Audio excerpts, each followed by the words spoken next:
pour quelques informations pratiques. Ce que nous aimerions faire maintenant, c'est lancer un vote pour tester le vote. Donc je proposerai que l'on lance le vote. Oh, la réunion vient de démarrer en direct.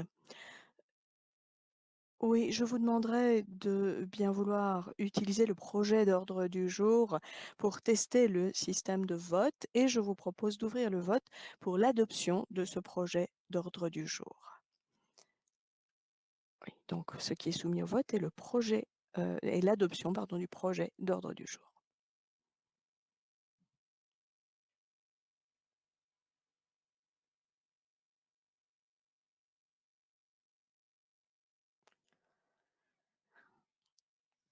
Et vous devriez voir le décompte d'1 minute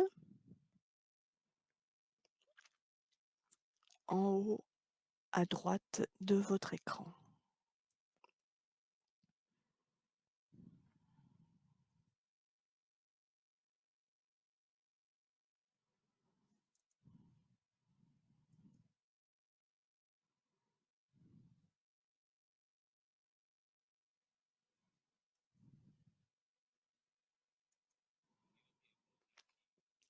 L'équipe responsable des votes à l'Assemblée parlementaire va vous aider.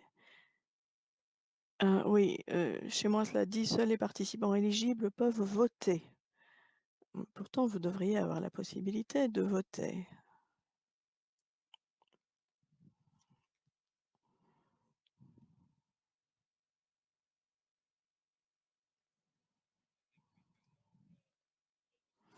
Bon, je propose de clôturer le vote et nos collègues vous aideront à régler, cette petite difficulté, Kevin. Stephen, est-ce que je peux vous demander d'annoncer les résultats?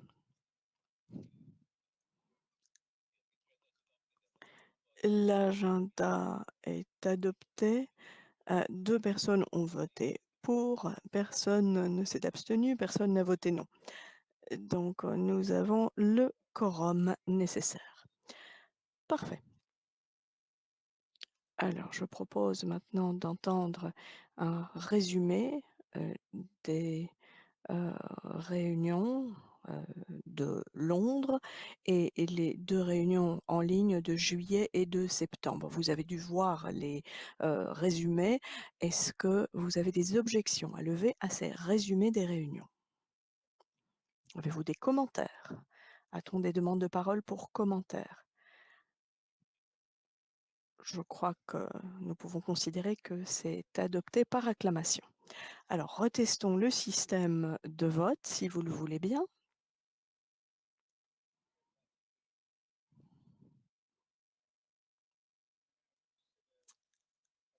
Bien, nous pensons que c'est accepté. Est-ce que je puis maintenant vous demander, de dire quelques mots sur, ou de faire des commentaires sur les commentaires du secrétaire général sur les résolutions que nous avons produites dans le courant de l'année 2019? Y a-t-il des commentaires? Quelqu'un demande-t-il la parole?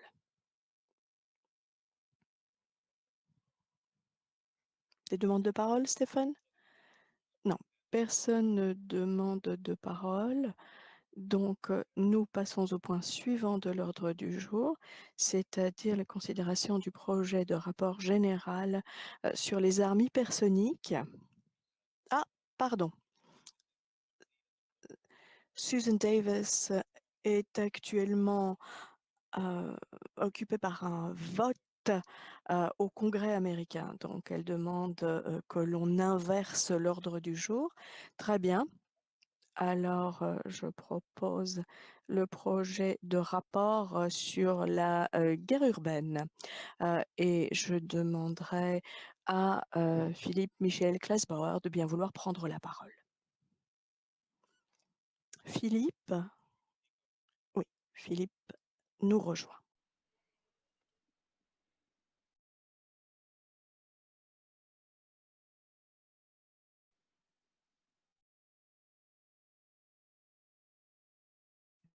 Allô, est-ce que vous m'entendez? Un petit signe pour me dire que vous m'entendez.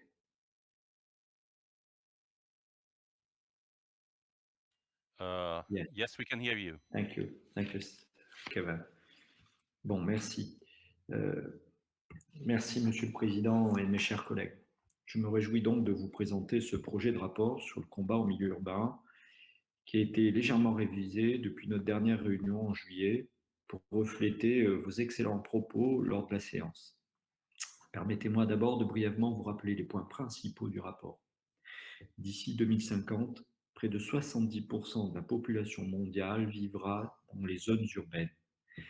Étant donné l'instabilité persistante sur les flancs sud et l'est de l'OTAN, il est probable que les conflits futurs dans lesquels les forces alliées devront intervenir auront lieu dans des zones urbaines.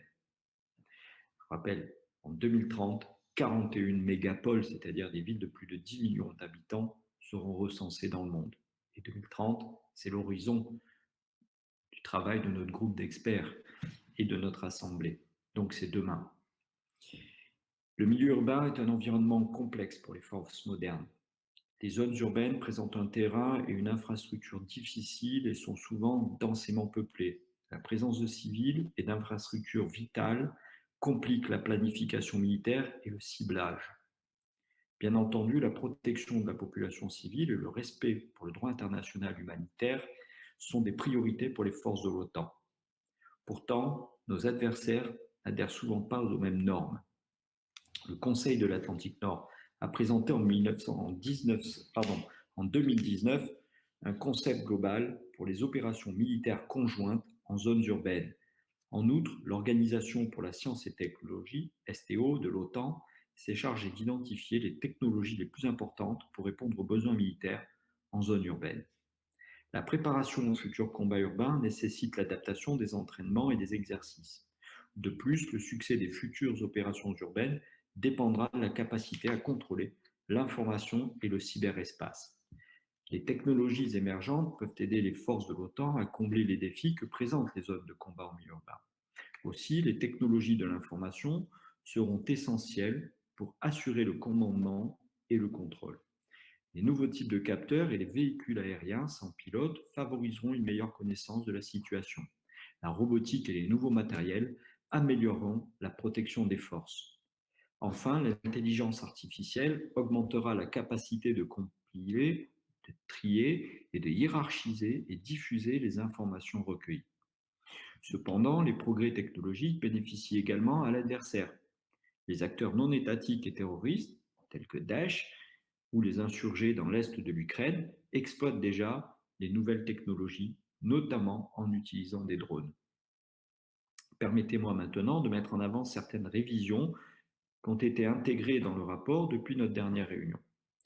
Le rapport revisé souligne que la biométrie pourrait permettre de mieux identifier des individus hostiles. Dans le cadre de la défense contre le terrorisme, l'Agence de communication et d'information de l'OTAN, NCIA, est chargée de développer un système automatisé d'identification biométrique, NABIS. De plus, le rapport note que l'utilisation d'intelligence artificielle et de systèmes autonomes évoque certaines questions éthiques et juridiques, même si ces systèmes pourraient renforcer l'efficacité des forces de l'OTAN dans le combat urbain. Plusieurs alliés ont déjà pris l'initiative pour défendre l'usage éthique de ces systèmes. Ainsi, le ministère français des Armées a publié en 2019 des lignes directrices pour une IA de défense contrôlée. De même, le département américain de la Défense a publié en 2019 aussi des principes éthiques pour l'intelligence artificielle. Face aux défis que présente le milieu urbain pour les futures opérations, je propose plusieurs conclusions. Premièrement, il est indispensable que les alliés promeuvent le développement de nouvelles technologies qui améliorent la connaissance de la situation ainsi que de commande et de contrôle. Les alliés doivent également davantage faire appel à la communauté scientifique et technologique de l'OTAN. Pour cela, notamment à travers son organisation pour la science et la technologie, la STO. Deuxièmement, l'OTAN doit utiliser les plateformes de communication à son propre avantage et renforcer les actions d'information visant à gagner la confiance de la population. Troisièmement, les alliés doivent œuvrer ensemble pour la mise en place de standards internationaux contraignants pour l'utilisation éthique de l'intelligence artificielle et de systèmes autonomes dans le contexte militaire. Enfin, les alliés doivent également coopérer pour le suivi et la réglementation de l'utilisation de l'exportation des technologies à double usage, étant donné l'impact perturbateur que les technologies modernes commerciales peuvent avoir sur le champ de bataille. Et vous noterez à cet effet que j'ai mentionné un rapport que nous avions élaboré au sein de l'Assemblée parlementaire, et notamment celui de Tom Marino il y a de cela 2 ans. Chers collègues, donc les nouvelles technologies peuvent améliorer la capacité d'opérer de nos forces en milieu urbain, mais elles augmentent également les défis qu'elles affrontent. Nous pouvons y répondre en renforçant les capacités de nos forces, ainsi que notre compréhension du combat en milieu urbain. Ainsi, avant de conclure, je voudrais bien remercier nos assistants de recherche, en particulier Séraphine Dinkel, pour leur excellente collaboration pour l'actualisation de ce rapport. Et avant de vous rendre la parole, Monsieur le Président, je voudrais dire que j'ai reçu quelques suggestions de la délégation ukrainienne pour mon projet de rapport. Ces propositions soulignent avant tout que l'OTAN devrait également tenir compte des expériences des pays partenaires et qu'il devrait y avoir un échange d'expériences entre l'OTAN et les pays partenaires dans le domaine de la guerre urbaine. En particulier, l'expérience ukrainienne en matière de cyberattaques russes peut être très précieuse. Une autre suggestion a été faite et de travailler en étroite collaboration avec les pays partenaires pouvant prévenir la prolifération des technologies à double usage. Je considère pour ma part que ces ajouts sont utiles et je tiens à remercier la délégation ukrainienne pour ses propositions constructives. Étant moi-même, avec un certain nombre de collègues, membre de la euh, commission du Conseil interparlementaire OTAN-Ukraine, j'ai pu constater à quel point ces informations étaient cruciales. D'où le fait que sur les 8 propositions de correction qui m'ont été faites par nos camarades et nos collègues ukrainiens, 7 ont été acceptées et ont permis de revisiter le rapport. Voilà, je voulais vous remercier pour cette discussion qui pourrait venir s'engager sur le rapport. Merci.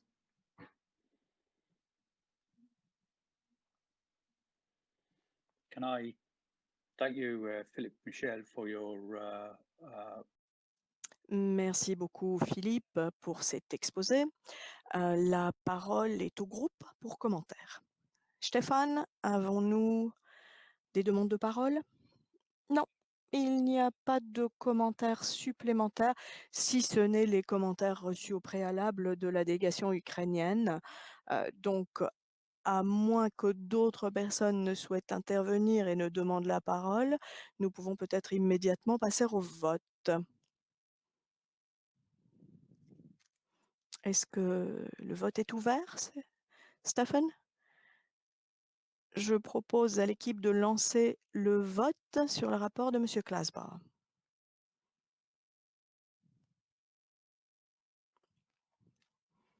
Le décompte va s'afficher dans un instant.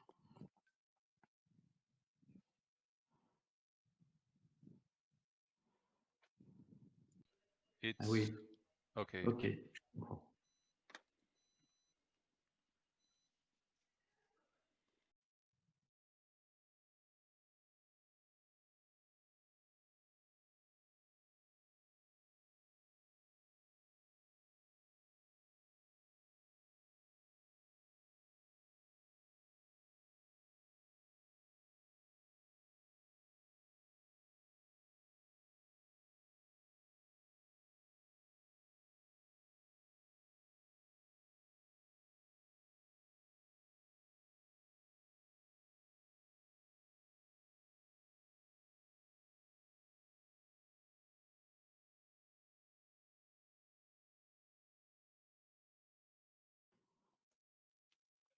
Avons-nous le résultat du vote?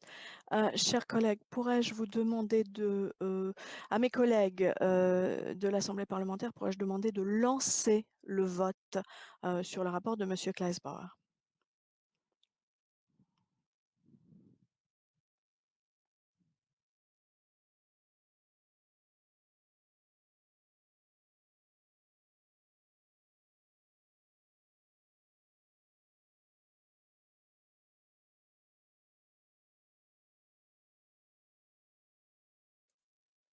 Alors en attendant, le démarrage, du vote, une question m'a été posée: «Comment voter?» Alors sur la droite de l'écran, vous voyez, Polls et il y a une petite lumière rouge qui clignote. Vous cliquez sur ce bouton et vous avez un menu.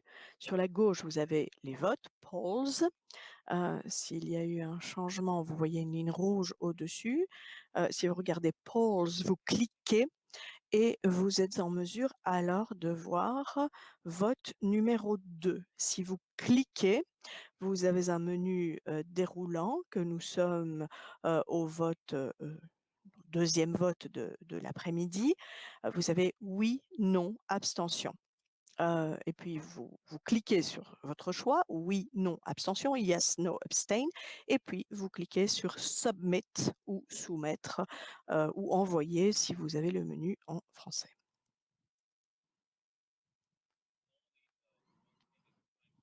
Alors, il y a normalement une limite d'1 minute, mais étant donné qu'on a commencé un petit peu en retard, je vous propose de dépasser un petit peu la minute, de vote.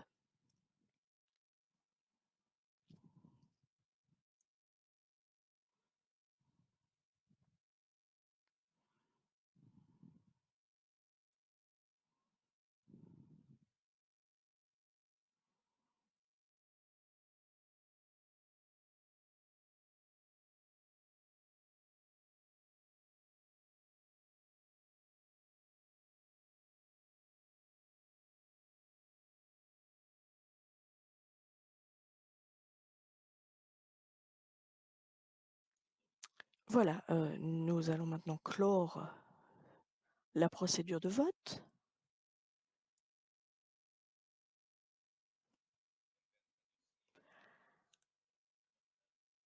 Vous voyez maintenant un petit point rouge. Vous pouvez voir les résultats en cliquant sur Poll Results et vous voyez que nous avons 9 personnes qui ont voté et qui soutiennent le rapport. Pas de vote contre, pas d'abstention. Voici les résultats du vote, Monsieur le Président. Merci, Stephen. Ce serait peut-être utile de demander aux personnes qui ont du mal à voter de bien vouloir contacter l'équipe pour être sûr que les votes pourront fonctionner correctement demain également. Alors, merci à Philippe Michel pour le rapport. Sommes-nous maintenant en mesure d'avoir Susan Davis parmi nous? Je ne la vois pas encore dans la liste, des personnes qui demandent à rejoindre, cette, réunion.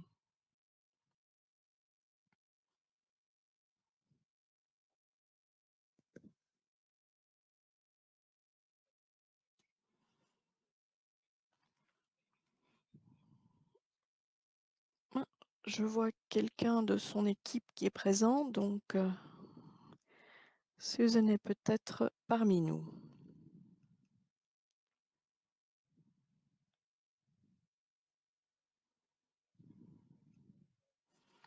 Je vous demande un tout petit peu de patience, nous essayons de contacter Susan Davis.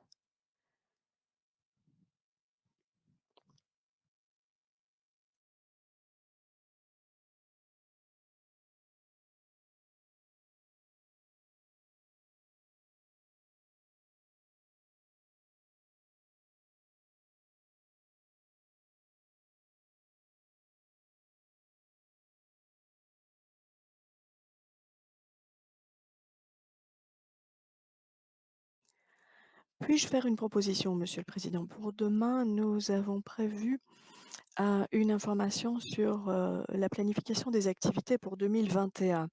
Alors, en attendant, notre rapporteur, on peut peut-être évacuer ce sujet, ce qui nous permettra, de gagner un peu de temps sur la réunion de demain?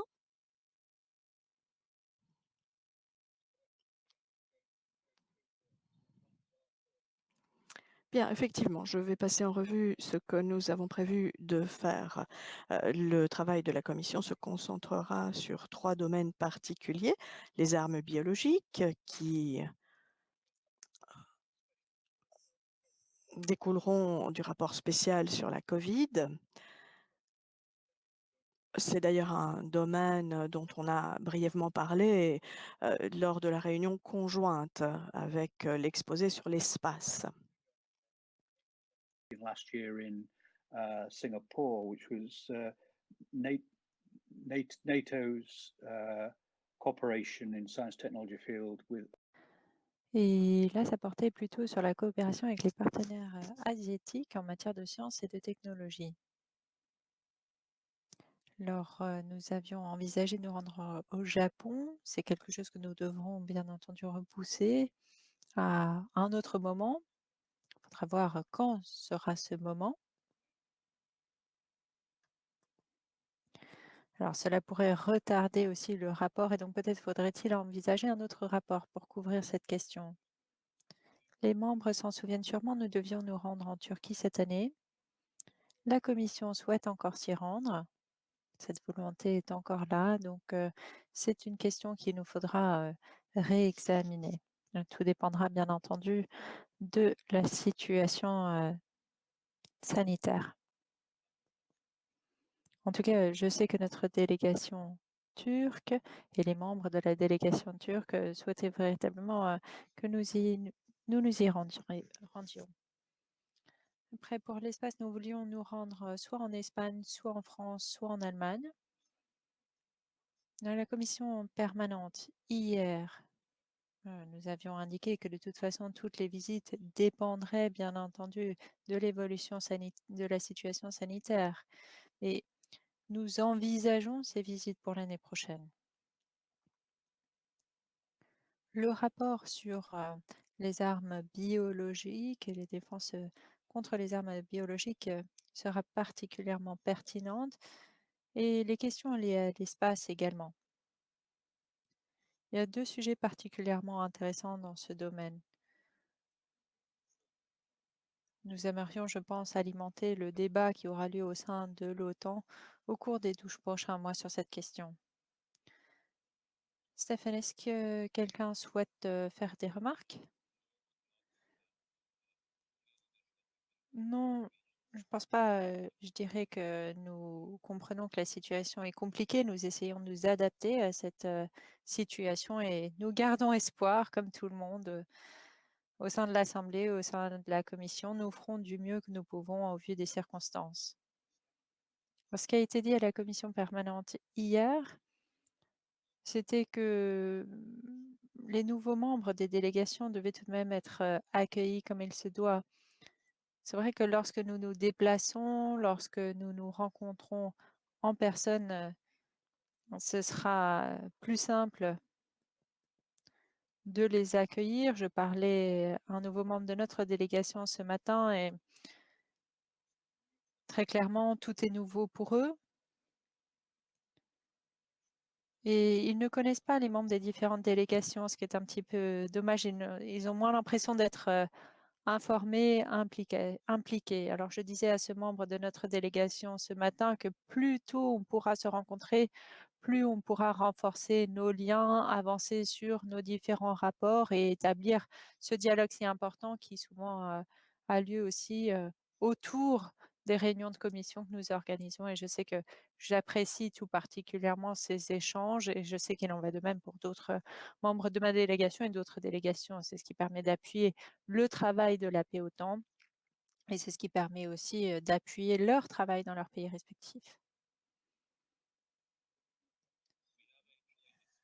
Alors, nous avons une demande de prise de parole et on nous informe que Susan Davis devrait venir nous rejoindre prochainement. Mais tout d'abord, Fabrizio Ortiz. Est-ce que nous pourrions le faire apparaître à l'écran?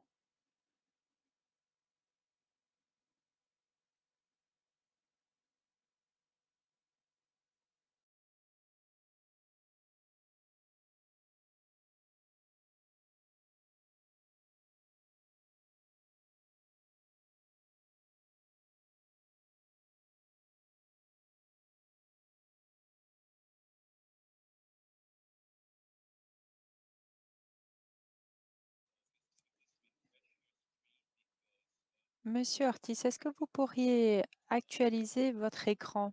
Nous avons accepté votre prise de parole, mais vous n'apparaissez pas. Est-ce que vous pourriez donc relancer cette page et nous retenterons, ça devrait fonctionner.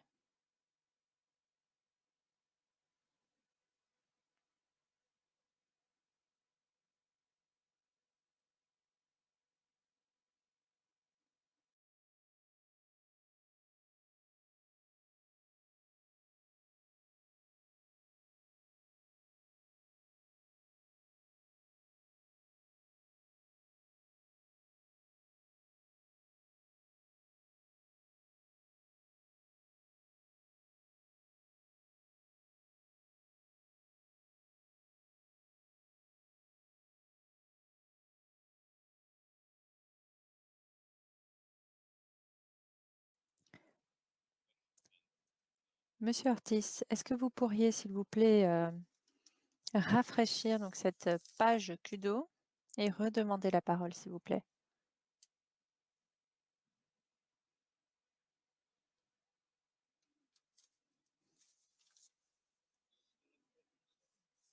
Des difficultés techniques, Stéphane? Il semblerait que oui.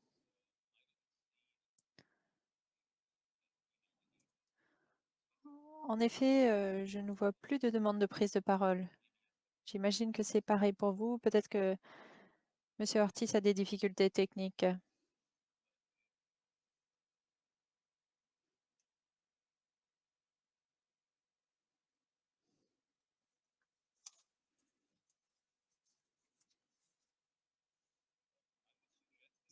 Ma suggestion serait la suivante. Monsieur Ortiz, si vous pourriez nous écrire sur la messagerie, je pourrais lire votre message. Si vous avez une question ou un commentaire, vous pouvez noter cette question ou ce commentaire dans la messagerie et puis je pourrais lire cela pour vous.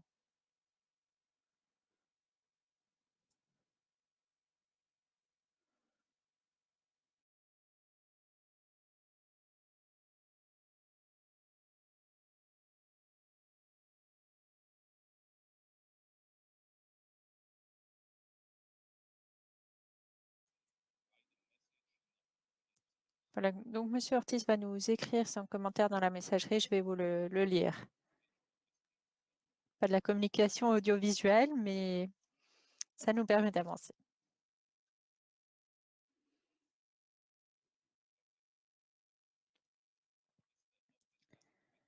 Une question de la part de Monsieur Ortiz. Il avait une proposition d'amendement de la part de l'Italie pour cette résolution. Je voudrais saisir cette opportunité pour vous dire que la résolution, nous l'aborderons demain. Donc, tout amendement proposé le sera demain. Aujourd'hui, ce n'est pas possible pour répondre à la question de Monsieur Ortiz, puisqu'à l'ordre du jour aujourd'hui, nous n'avons que l'échange sur les 2 rapports de commission. Et Stéphane, je crois que Monsieur Ortiz a indiqué que c'était OK pour lui.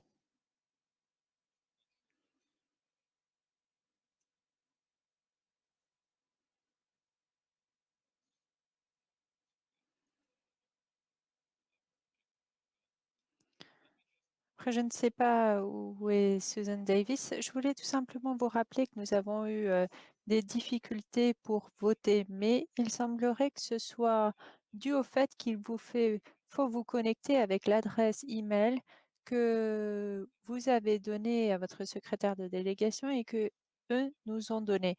En effet, ce n'est que si vous êtes connecté avec cette adresse email que vous pouvez voter.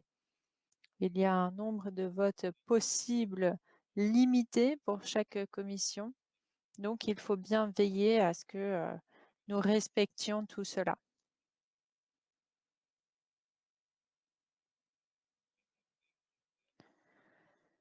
Je crois que Susan Davis est maintenant parmi nous.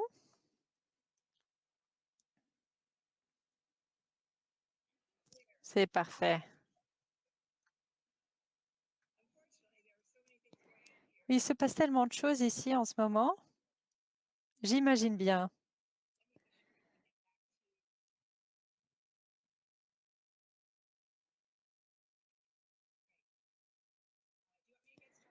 Est-ce que je peux me lancer? Oui, je vous propose donc de présenter votre rapport sur les armes hypersoniques. Bonjour à tous. Susan Davis ici, je suis ravie de vous parler aujourd'hui. Ravie de pouvoir m'adresser à vous à nouveau, même si c'est par ce biais numérique. J'aimerais commencer par remercier tout un chacun de participer à cette session virtuelle en ces temps quelque peu étranges. Lorsque j'ai présenté mon projet de rapport sur les armes hypersoniques au mois de septembre, j'ai reçu énormément de commentaires tout à fait utiles et j'aimerais d'ailleurs vous remercier pour ces remarques que j'ai fortement appréciées. Je vous remercie vraiment pour vos suggestions. Le projet de rapport mis à jour que je vous présente aujourd'hui intègre plusieurs modifications. J'ai tout particulièrement mis à jour et allongé les sections dédiées aux activités hypersoniques de la Russie et de la Chine. Et j'ai aussi mis à jour les parties concernant les activités de recherche d'autres pays. Si vous me le permettez, j'aimerais brièvement résumer le projet de rapport. Les armes hypersoniques auront un impact considérable sur notre sécurité. Dans mon projet de rapport, j'indique que l'OTAN doit être consciente du potentiel des missiles hypersoniques, aussi bien au niveau offensif que défensif. J'indique aussi que nous, en tant que parlementaires de l'OTAN, nous devons être informés des conséquences probables de cette technologie sur la sécurité de nos pays respectifs. Pour rappel, les armes hypersoniques opèrent à des vitesses supérieures à Mach 5, soit 5 fois la vitesse du son. Il y a deux types de missiles hypersoniques. Vous avez les missiles de croisière hypersoniques et les planeurs hypersoniques. Vous les connaissez, j'imagine. Les missiles de croisière hypersoniques, les HCM, sont en fait des missiles de croisière qui volent à une vitesse hypersonique. Ils disposent d'un moteur et nécessitent un apport en air pour avancer. Les planeurs hypersoniques, les HGV, n'ont pas de moteur et utilisent leur altitude et leur vitesse pour avancer jusqu'à leur cible. Ils sont généralement lancés à partir d'un missile balistique intercontinental, un ICBM.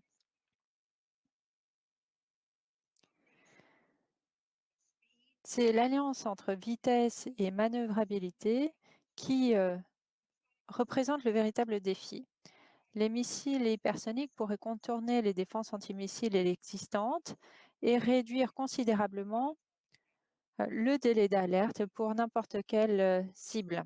Contrairement aux missiles balistiques, les missiles hypersoniques sont faciles à manœuvrer et ne suivent pas de trajectoire de vol prévisible.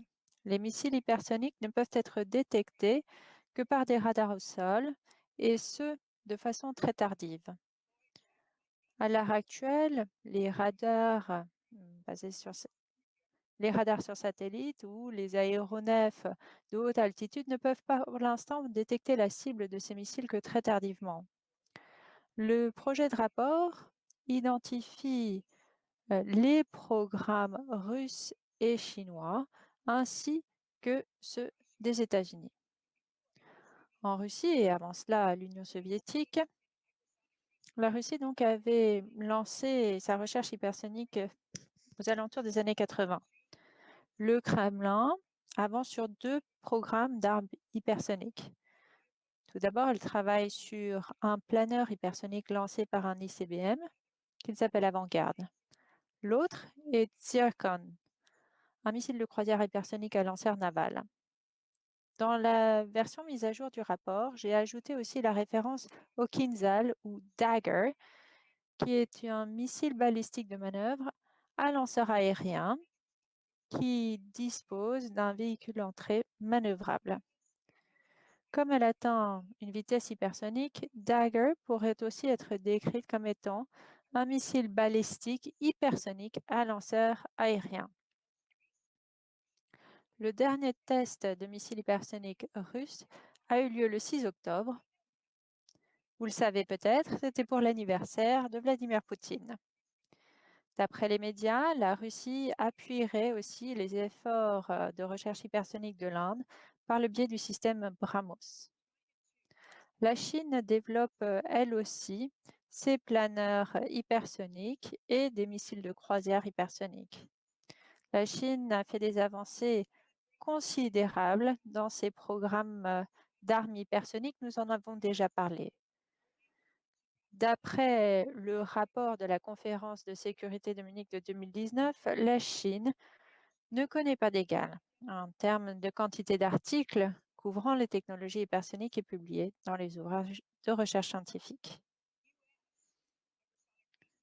La recherche hypersonique des États-Unis maintenant, c'est en grande partie une réaction aux efforts russes et chinois. Contrairement à la Russie, les activités hypersoniques américaines sont conçues pour produire des prototypes opérationnels qui peuvent être utilisés pour le développement d'armes hypersoniques tactiques avancées. De plus, les États-Unis, pour l'instant, n'envisagent pas ou ne développent pas d'armes hypersoniques à charge nucléaire.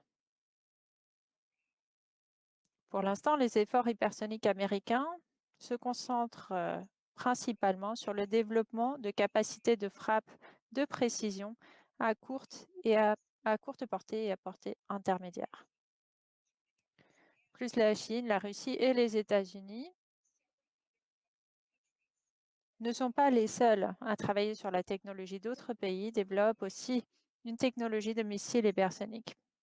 Parmi les pays européens et de l'OTAN, vous avez la France, l'Allemagne et le Royaume-Uni qui ont commencé leur recherche ou exprimé un intérêt dans cette recherche et dans la détention d'armes hypersoniques.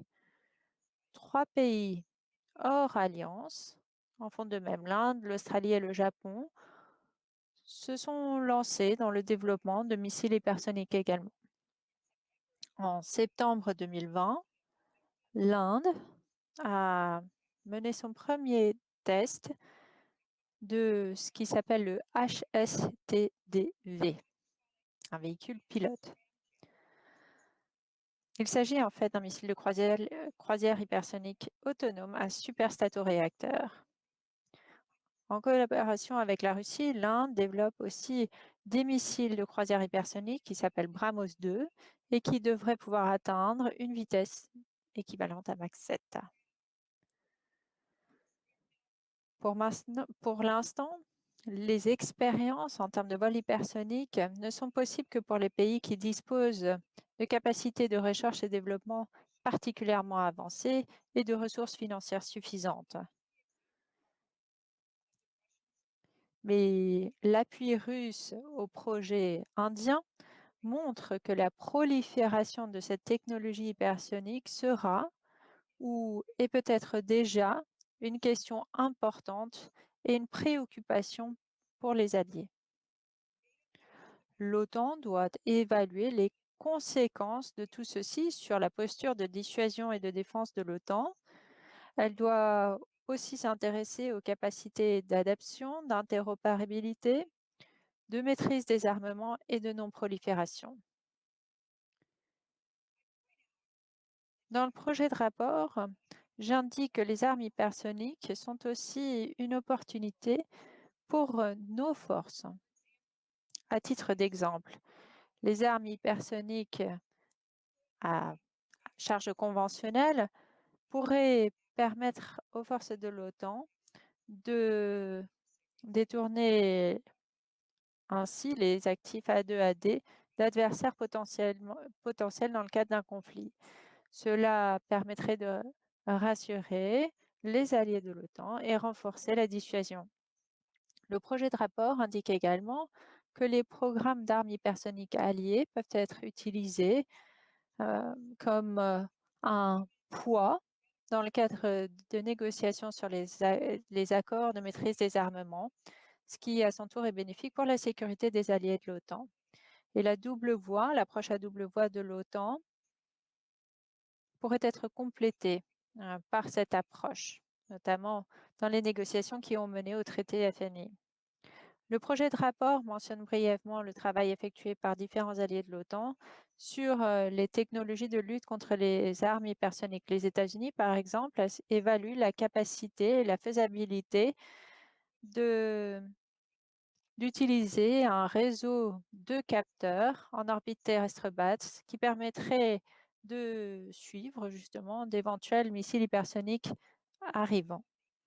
Ensuite, vous avez Glidebreaker, un programme expérimental qui se concentre sur le développement d'intercepteurs, d'armes hypersoniques ou le développement d'armes à énergie ciblée, les lasers par exemple, qui pourraient détruire des missiles hypersoniques entrants. Le point central de mon rapport est le suivant. Les alliés de l'OTAN et l'OTAN en tant qu'organisation ne peuvent pas se permettre d'ignorer les progrès faits en matière de technologie hypersonique, progrès effectués par la Russie, la Chine et d'autres pays. Les armes hypersoniques pourraient permettre à un adversaire de battre les alliés de l'OTAN et ses partenaires en temps de crise. L'Organisation Sciences et Technologies de l'OTAN peut aider à faire avancer la recherche sur la technologie hypersonique. Je pense au système de propulsion, aux matériaux, au commandement au contrôle et au système d'orientation. L'étroite coopération entre alliés doit être encouragée et promue. Les recommandations dans le projet de rapport sont les suivants. Tout d'abord, l'OTAN en tant qu'organisation doit évaluer et discuter des implications de ces armes hypersoniques sur la dissuasion, l'adoption de capacités, l'interopérabilité et la maîtrise des armements. Deuxièmement, les membres de l'OTAN devraient échanger des renseignements, les recherches, la conception et également encourager une coopération plus étroite entre leurs différents programmes de recherche nationaux. Et on doit absolument rester à la pointe. Troisièmement, l'OTAN devrait également aborder la question de la prolifération. Beaucoup de personnes s'en inquiètent d'ailleurs. Par exemple, ils peuvent essayer de renforcer le régime de contrôle de la technologie des missiles. Quatrièmement, l'OTAN devrait concevoir un système visant à empêcher que ses connaissances en matière d'armes hypersoniques atteignent nos rivaux et adversaires. Avant de conclure, j'aimerais souligner de nouveau que l'OTAN et les alliés de l'OTAN ne veulent absolument pas que nous nous engagions dans une nouvelle course aux armements. Cependant, le développement de la technologie hypersonique et l'évaluation de leurs implications potentielles visée offensive et défensive est essentielle si nous souhaitons contrer les menaces futures et les menaces auxquelles nous sommes déjà confrontés. En conclusion, j'aimerais remercier les chercheurs de l'OTAN-AP, notamment Lucas Kisselius, qui m'a épaulé dans l'actualisation de ce rapport. J'aimerais également tous vous remercier pour votre attention. Merci d'avoir écouté nos conférences cette semaine et je me réjouis de recevoir vos questions et vos commentaires. Merci beaucoup, Suzanne. Y a-t-il des commentaires ou des questions pour Suzanne Davis? Oui, l'Ukraine souhaite prendre la parole. Bonjour, Suzanne. Bonjour, chers participants, et merci. Je suis ravie d'être ici, même si nous ne nous voyons pas en présentiel. En tant que représentante de ma délégation, j'aimerais également vous remercier d'avoir examiné et accepté les amendements au rapport précédent. Et merci de les avoir pris en compte dans ce rapport.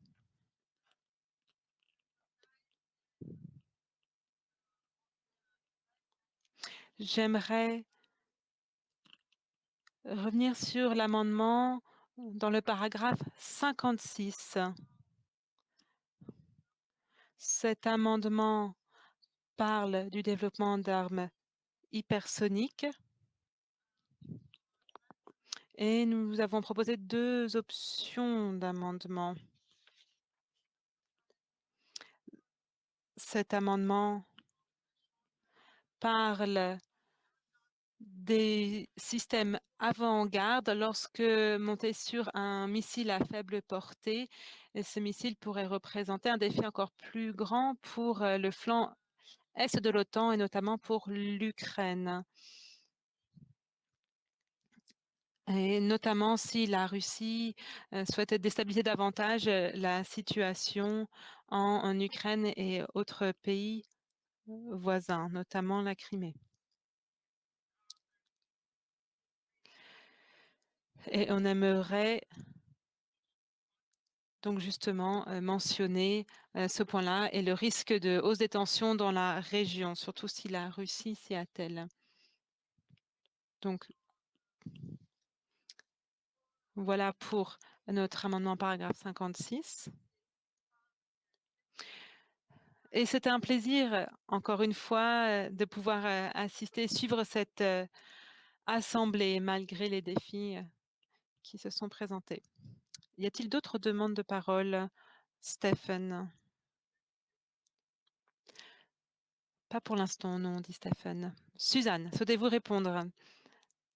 Votre micro est éteint.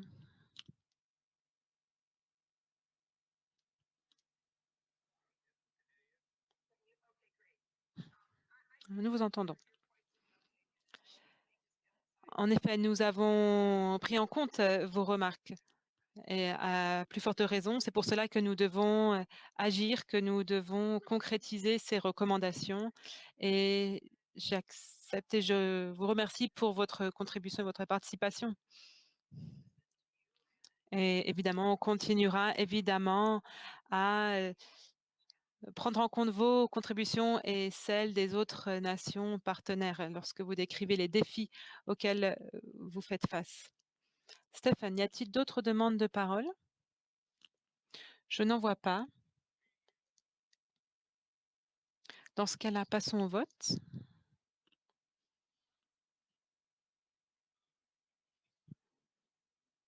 Nous allons lancer la procédure de vote. C'est parti.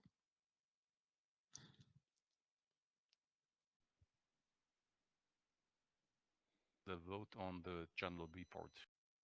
Le vote donc sur le rapport général.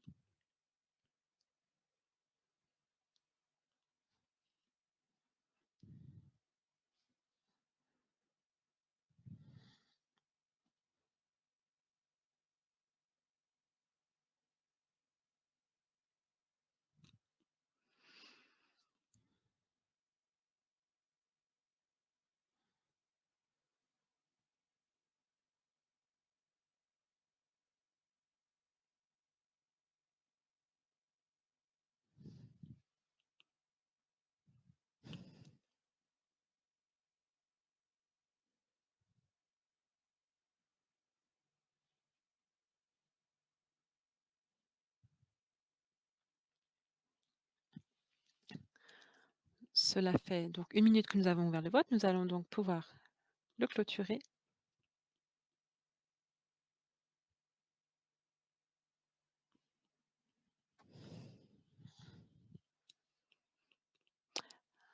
Avons-nous un résultat, Stéphane? Oui. Vous pouvez voir d'ailleurs le bouton rouge qui clignote à l'onglet Polls. Alors, 9 membres ont adopté le rapport. Félicitations. Si je peux me permettre maintenant, Suzanne, j'aimerais juste dire aux membres, certains d'entre vous ne savaient peut-être pas que Suzanne Davis quitte le Congrès américain, donc ne fera plus partie de la délégation US à laquelle elle a appartenu pendant des années. Donc Suzanne, au nom de la commission, j'aimerais vous remercier pour votre excellent travail et aussi pour l'amitié que vous avez témoignée. Vous étiez une travailleuse et un membre très consciencieuse et vous avez toujours participé de manière très agréable. Et en tout cas, en ce qui me concerne, je vous considère comme une excellente collègue. Et donc, au nom de la commission, je vous souhaite une excellente continuation. Merci beaucoup. Merci pour votre soutien et vous allez me manquer. Nous également. Merci Suzanne. Très bien, nous allons donc clôturer la séance formelle d'aujourd'hui, officielle d'aujourd'hui, et nous nous retrouverons demain. Je remercie tout le monde d'avoir participé. Je vous souhaite une excellente soirée et je me réjouis de vous retrouver demain. Très bonne soirée.